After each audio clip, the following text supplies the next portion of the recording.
salasun muhlikatun, 3 yang dapat membinasakan manusia. Yang pertama yang membinasakan kita ini adalah syuhun muta'un, sifat syuh yang selalu ditaati, diikuti. Syuh ini selalu diterjemahkan dengan pelit. Pelit ini dalam bahasa Arabnya 2, satu bakhil, satu syuh. Beda bakhil sama syuh begini.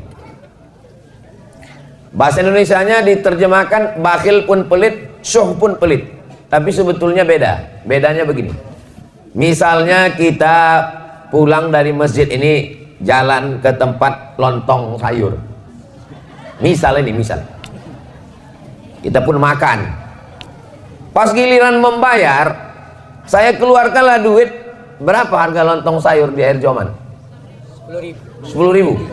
Sebetulnya 10, tapi kan udah lama kenal 6.000 lah. Nah, kan? Saya keluarkanlah duit 6.000. Saya bilang, Bu, berapa Bu? Kata ibu itu semuanya 60 Pak, karena kalian 10 orang. Saya keluarkan 6.000. Saya bayar yang punya saya aja. Tak mau duit saya itu meleleh ke orang lain. Itu namanya bakhil. Apa namanya? Bakhil. Kalau duit itu hanya untuk dia saja, itu namanya orang ini bakhil. Kalau syuh tadi, pas giliran membayar, dibilangnya sama kawannya, sakit pula perut gue. Duit dia jangankan ke orang lain, ke perut dia sendiri pun tak mau dia. Duit dia disimpannya untuk beli sawit. Duitnya tak mau meleleh sama sekali. Itu namanya syuh. Jadi antara bakhil dengan syuh mana yang lebih parah? Syuh. Makanya dalam Quran dikatakan, wa may yuqa syuhha nafsihi, siapa yang selamat dari penyakit syuh, faulaika humul muflihun. Ulaika humul muflihun. Itulah orang beruntung. Subuh ini insya Allah kita selamat dari penyakit syuh. Amin. Kalau mau ngetes nanti balik dari sini, pergilah ke tempat lontong sayur. Biar nampak mana yang bakhil, mana yang syuh. Biasanya orang kalau dapat meteran, dapatnya meteran, itu dipakainya untuk mengukur orang apa untuk mengukur dirinya? Mengukur orang lain. Begitulah orang kalau udah pengajian, dipakainya untuk mengukur orang lain. Habis itu nanti makan, ini kawanku ini udah bakhil nih nampaknya. Kawan ini syuh. Kalau kita tidak, kita kalau dapat ilmu itu untuk mengukur diri kita, kita tidak bakhil, kita tidak syuh, insya Allah kita termasuk orang-orang yang dermawan, insya Allah. Amin. Makanya ada orang dikasihnya nama anaknya, siapa nama anak kau tuh? Dermawan. Kenapa? Suka mencari derma. Dermawan itu bukan itu maksudnya. Dermawan itu dia suka berbagi kepada orang lain karena sudah selamat dari penyakit syuh. Yang membinasakan yang pertama manusia ini adalah syuhun muta, sifat bakhil, pelit, kikir, medit, kedekut, apa lagi? Polit, pedangki. Yang dipeturutkan manusia ini makin tua makin pelit atau makin dermawan? Mengaku orangnya. Manusia ini kata orang, ibu kenapa tak bersedekah Bu? Nantilah Pak Ustadz, anakku masih sekolah. Nanti kalau udah tamat anak ini sekolah, insya Allah begitu tamat anak sekolah makin pelit. Kenapa? Anak kuliah pula, biaya makin mahal. Semester belum dibayar. Semester belum dibayar. Mau uang ujian, mau uang wisuda lagi. Sidang terbuka 10 juta, sidang tertutup 15, buka tutup 25. Nantilah Pak Ustadz, kalau udah wisuda anakku ini insya Allah aku mau menyumbang. Begitu anak wisuda tak juga. Kenapa? Anak mau kerja pula, menyiapkan duit sogoknya lagi. Betul tidak? Betul. Betul semua kata orang.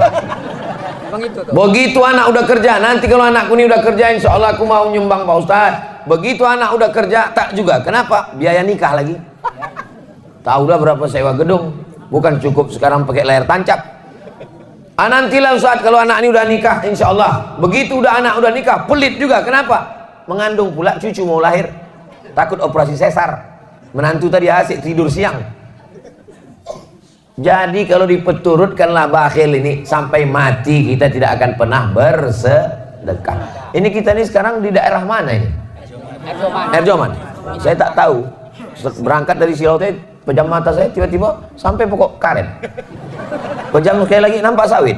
Pejam sekali lagi nampak masjid. Orang daerah Air Joman ini, daerah lingkungan masjid kita ini, orangnya sudah selamat semua dari penyakit bakhil. Amin. Dari mana Ustaz tahu? Masjidnya bagus. Ini menunjukkan orangnya mewakafkan tanah. Ke belakang saya tadi wudhu, tempat wudhunya bagus, toilet, kerannya banyak, tengok. Entah hidup dan tidak, wallahu a'lam. Hidup. Tak ada lagi tanah tempat parkirnya, keramik turun sampai ke bawah. Udah itu pula lantai teruslah sampai halaman sana, pagar pula cantik. Mudah-mudahan yang membangun masjid ini, kalau dia meninggal dunia dilapangkan Allah kuburnya. Amin. Kalau dia masih hidup diberkahi Allah rezekinya. Amin. Barakallahu lakum fima ataitum wa barakallahu lakum fima abaqaitum wa ja'alakum tahuran. Begitu cara mendoakan orang yang berwakaf bersedekah. Barakallahu lakum fima ataitum wa barakallahu lakum fima abaqaitum wa ja'alaha lakum tahuran. Kalau hafal. Kalau tak hafal gerak-gerakkan aja mulut. Mana tahu nanti ada orang minta doa kan. Bu, ibu kan orangnya pengajian, ya tolong doakan bu sedekah kami ini. Kalau ditanya apa doa ibu, so kau tanya, antara aku sama Allah aja lah. Nah, macam mana cara mengobati penyakit bakhil, bin medit, bin kedekut, bin kikir, bin pedangki, bin polit tadi? Cara mengobatinya adalah pergi ke rumah sakit, menengok orang sakit. Sakit jantung, darah tinggi, diabetes, kanker. Ada guna duit di situ? Ada. Guna duit untuk Pak Dokter semuanya. Duit bisa banyak, dokter bisa dibayar, rumah sakit bisa dibeli kalau orang kaya. Tapi ada satu yang tak bisa dibeli. Apa dia? Kesehatan. Mudah-mudahan kalau ada di antara kita nih yang sakit, diangkat Allah penyakitnya. Amin. Yang udah sehat-sehat nih mudah-mudahan istiqomah insyaallah. Kalau mau menengok tak ada harganya duit, pergilah ke liang lahat di kuburan. Bisa dipakai untuk menyogok mungkar nakir. Bisa disogok untuk menyogok malaikat maut. Malaikat maut, tambahlah umurku, ku kasih 3 miliar. Bisa. Innama amruhu idza arada syai'an ayyakula lahu kun fayakun. Mati. Nimda tema taya bawati modar. Tapi yang dimuliakan Allah Subhanahu wa taala, inilah dia yang disebut dengan bakhil, pelit, syuh yang diperturutkan tadi. Kalau diperturutkan bakhil ini memang orang tidak akan pernah mau berzakat. Siapa yang penghasilannya 1 tahun 85 gram emas, maka zakatnya 2,5%. 85 gram emas itu berapa tuh Pak Ustadz? 1 gram emas 1 juta. Sebetulnya udah naik 1.200.000, tapi karena kita udah lama kenal 1 juta aja lah. Apalah banyak kali. 85 gram kali 1 juta berarti 85 juta. Siapa di antara bapak ibu ini yang penghasilannya 85 juta di total setahun, maka keluar zakatnya 2,5%. Kalau ditengok dari gayanya, orang ini penghasilannya seminim-minimnya 100 juta ini. Amin.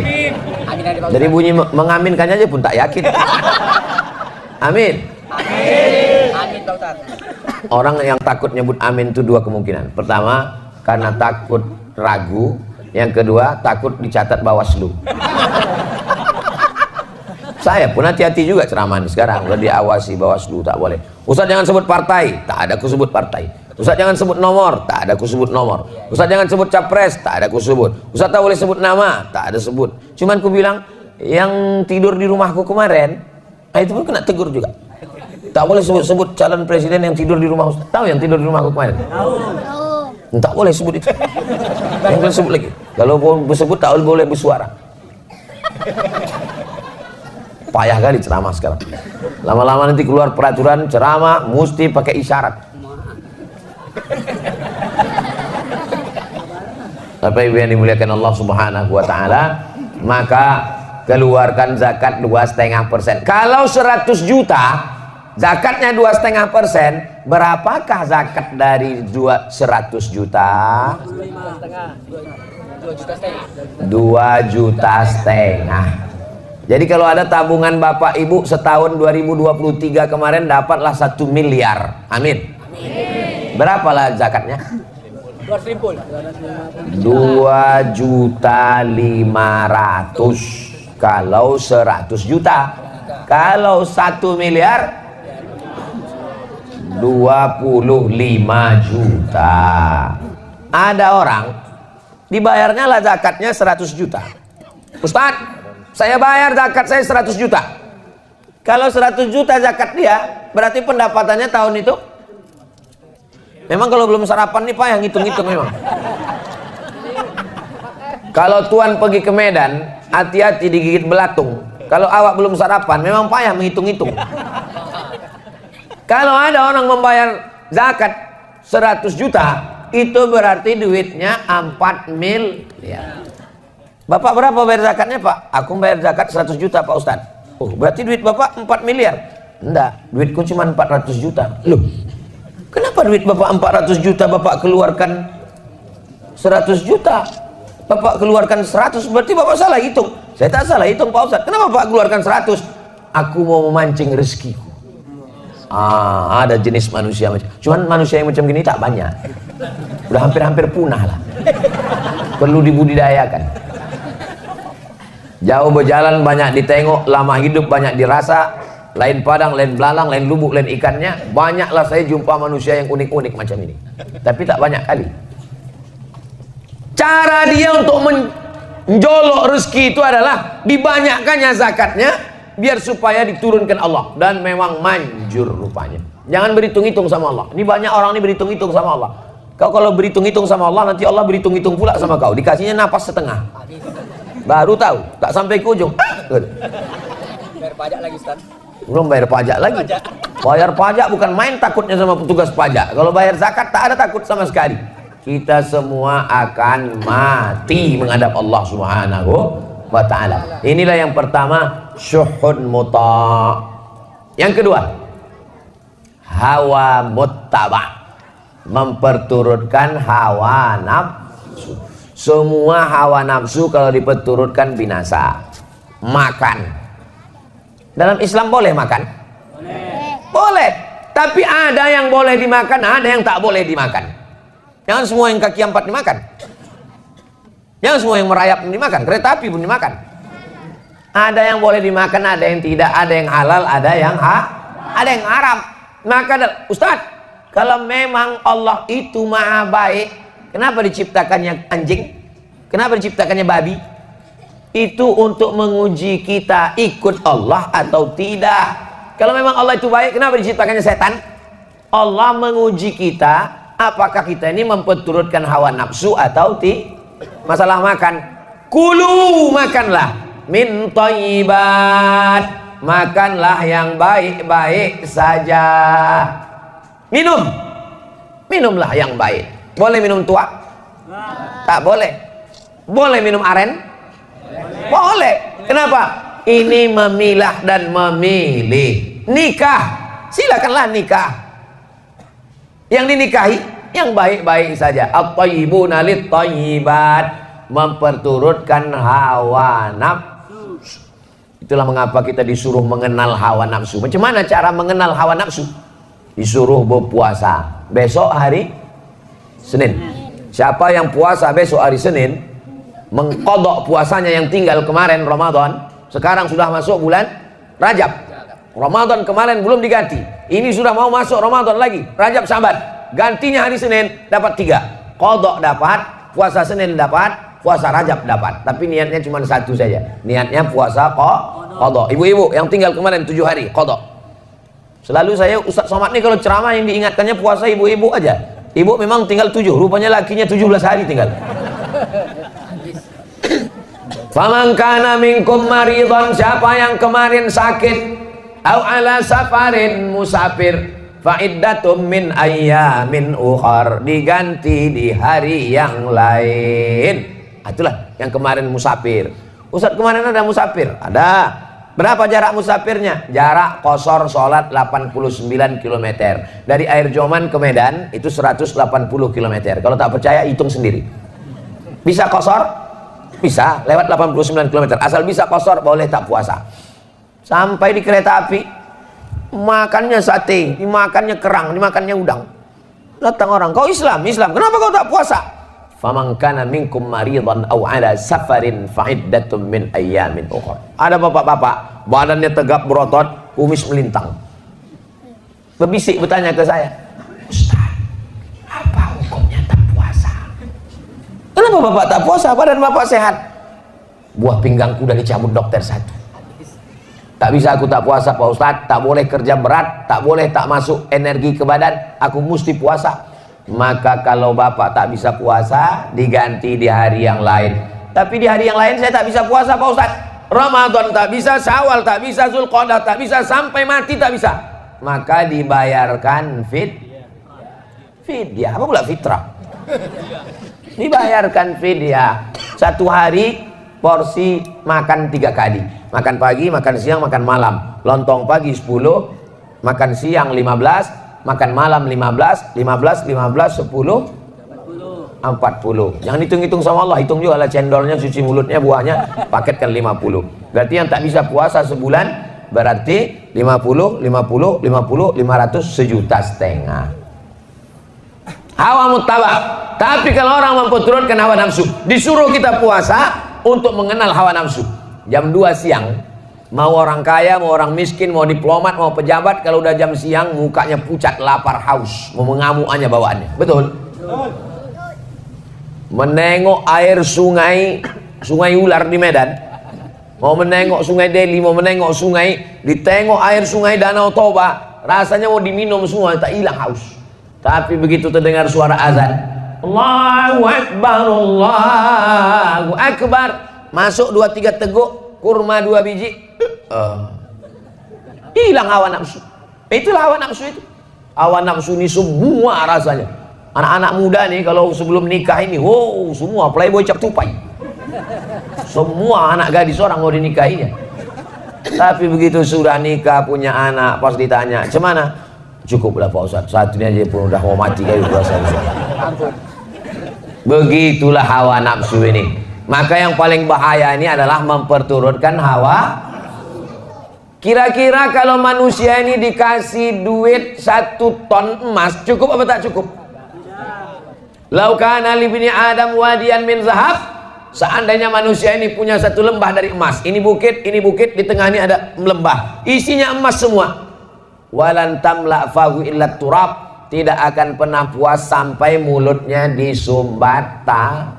Nah, maksud disumbat tanah tuh mati, masuk liang lahat, masuk cacing tanah ke mulut, barulah kata dia cukup ya Allah. Makanya kalaulah orang tidak memturutkan hawa nafsu, selamatlah dunia akhirat. Doakan supaya yang ceramah ini pun tidak diperturutkan hawa nafsu. Amin. Karena tapi ustadz kan ustadz, masa ustadz digoda setan juga? Ustadz yang setan yang menggodanya ustadz setan juga. Dia memang setan, tapi di kalangan setan tuh dia ustadznya setan. Ustadz kan tamat dari Mesir. Iya, yang menggoda itu juga setan dari Mesir juga. Anak-anak buah Fir'aun. Maka didoakan jamaah ini kalau mendoakan jangan doakan cuma anak bininya, doakan juga ya Allah Ustaz Somad itu pun janganlah lagi dia diperturutkan hawa nafsu, supaya kita ini bisa mengendalikan hawa nafsu. Nafsu makan, nafsu minum, nafsu jabatan, nafsu politik, nafsu kekuasaan, nafsu, selamat daripada hawa nafsu. Selama masih makan, selama masih minum, selama darah masih mengalir, maka pasti ada hawa nafsu. Kalau mau tahu nafsu sudah tak ada ketika ruh keluar dari jasad. Bapak Ibu pernah tak menengok, waktu nengok jenazah pas buka, tiba-tiba jenazah itu bilang, "Ada tak lontong sayur?" Katanya. Pernah nengok jenazah minta makan?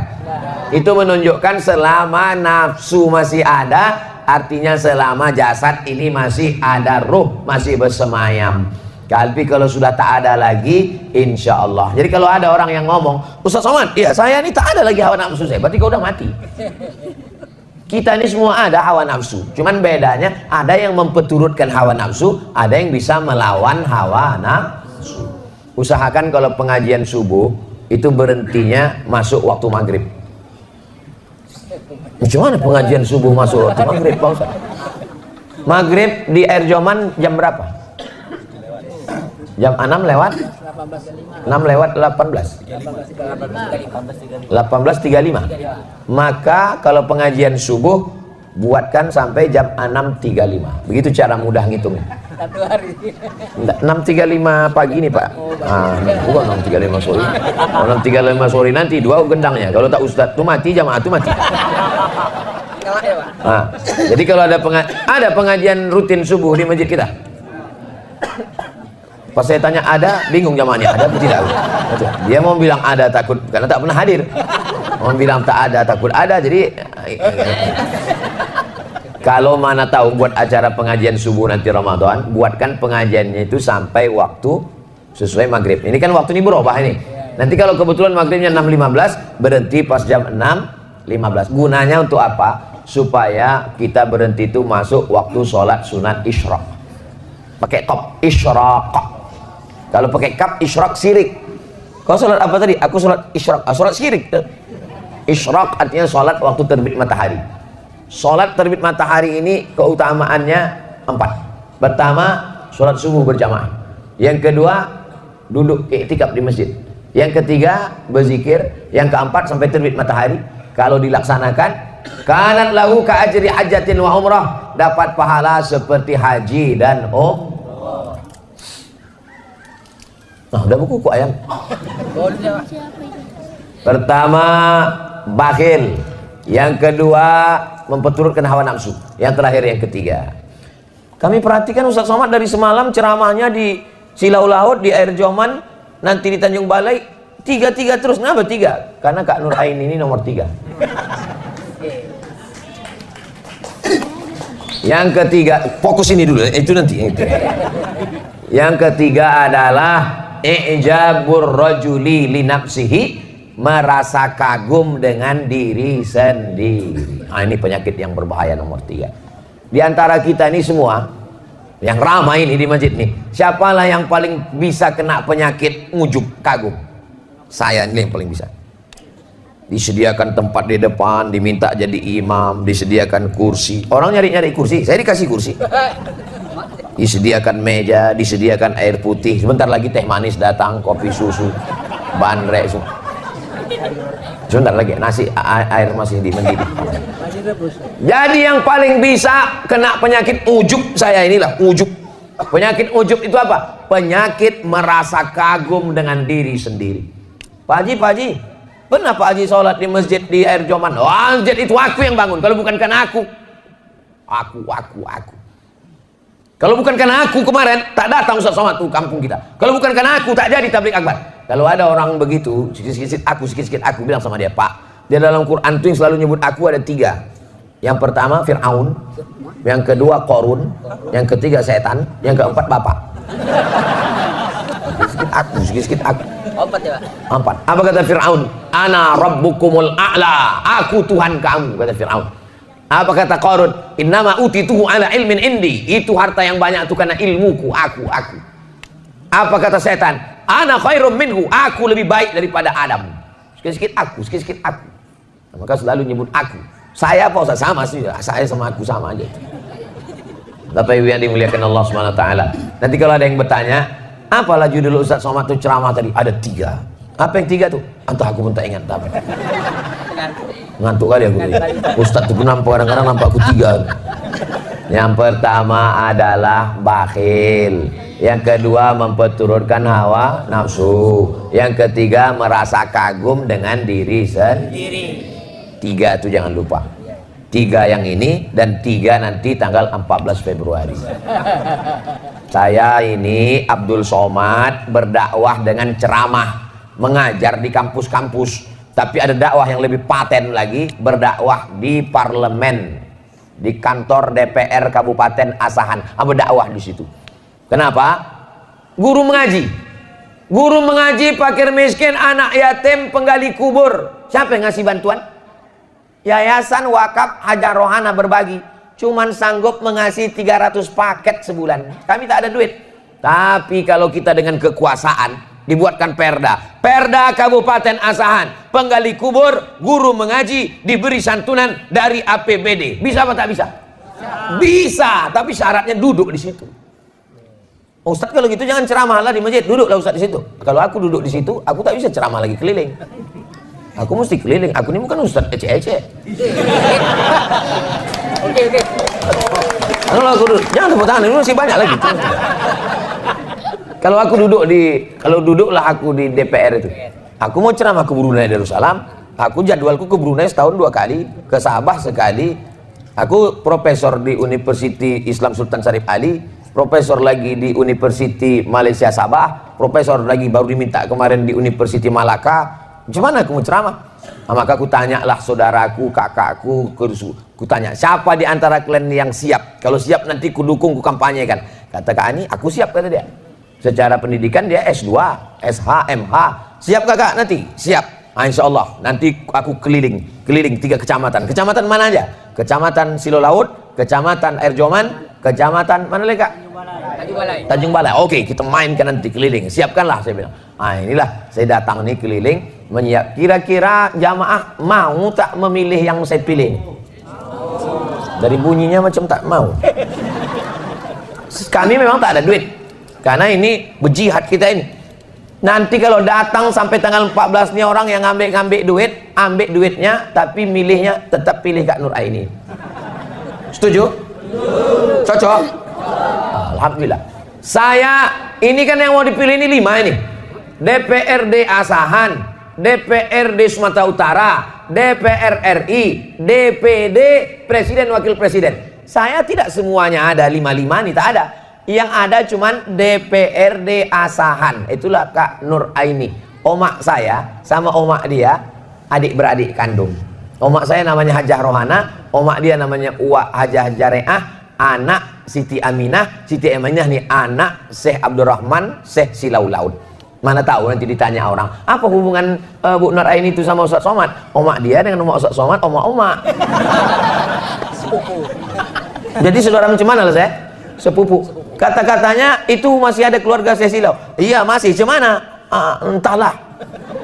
Syekh Abdurrahman itu Syekh Silau itu punya anak namanya Siti Aminah. Siti Aminah itu punya anak namanya yang nomor 5 Hajah Jareah, nomor 10 Hajah Rohana, nomor 10 itu Mak Ustadz Somad, nomor 5 itu Mak Bu Nur Aini ini. Bisa Bapak Ibu jelaskan kalau ditanya orang. Kalau bisa, kalau ingat, kalau tak ingat, video ini kan ada diputar. Jadi rekam lagi, nanti diputar lagi di channel Ustadz Abdul Somad Official. Subscribe, like, share, and comment. Yang DPRD provinsi saya tak ada calon, yang DPR RI tak ada, yang DPD saya kemana-mana di Sumatera Utara ini itu ada ketua tim UAS namanya, yang menunjuk, yang mensurvei, menengok hotel, menengok, mencicipi makanan. Kalau ada racun situ dia mati duluan.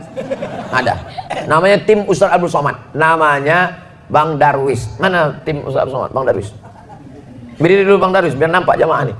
Inilah ketua tim Ustadz Abdul Somad. Bang Darwis Halomoan Harahap Halak Ita Sasudena. Tunggu dulu Bang Darwis, dulu. Belum. Bang Darwis ini calon anggota DPD nomor 6. Nanti waktu buka kertas, yang mana yang tim Ustadz Abdul Somad itu? Kalau pergi ke pasar Keramat, jangan lupa membeli kain. Kalau ada kakak dan tim Ustadz Abdul Somad, jangan pilih yang lain. Ini dia orang. Ingat, yang tepuk tangannya ya cucu nanti. Tepuk tangan kan main semangat. Bangun cucunya lain. Kalau tak boleh nanti tangkap Bawaslu. Pokoknya yang mana tidur di rumah saya kemarin tuh. Itulah cuman. Duduk Bang Darwis. Bapak Ibu yang dimuliakan Allah SWT, kita jawab beberapa pertanyaan ini. Jangan kemana-mana, kita lanjutkan setelah yang satu ini. Ya kalau di TV begitu. Kok ditengok dari tebalnya pertanyaan ini, azan-azan asar lah baru selesai. Gimana jamaah? Siap? Siap. Wah, luar biasa air zamannya. Bagaimana cara mendidik anak yang nakal, susah disuruh sholat? Dari kecil telonjak-lonjak, sudah besar terbawa-bawa, sudah tua terubah? Tidak. Jadi mendidik anak ini dari mulai mencarikan ayahnya. Bapak punya anak gadis kan?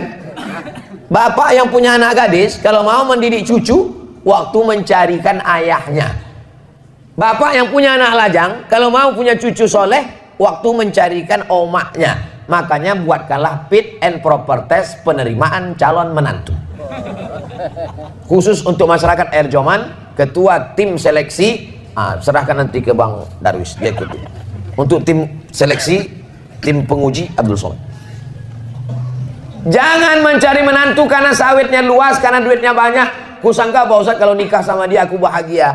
Baru kurasakan Pak Ustadz. Cuman rasanya bu, nikah sama orang tak sembahyang macam tidur sama babi hutan Pak Ustadz. Kunci, kalau kebetulan tak sembahyang jangan tersinggung. Kunci mendengar ceramah Ustadz Somad itu satu saja, jangan tersinggung.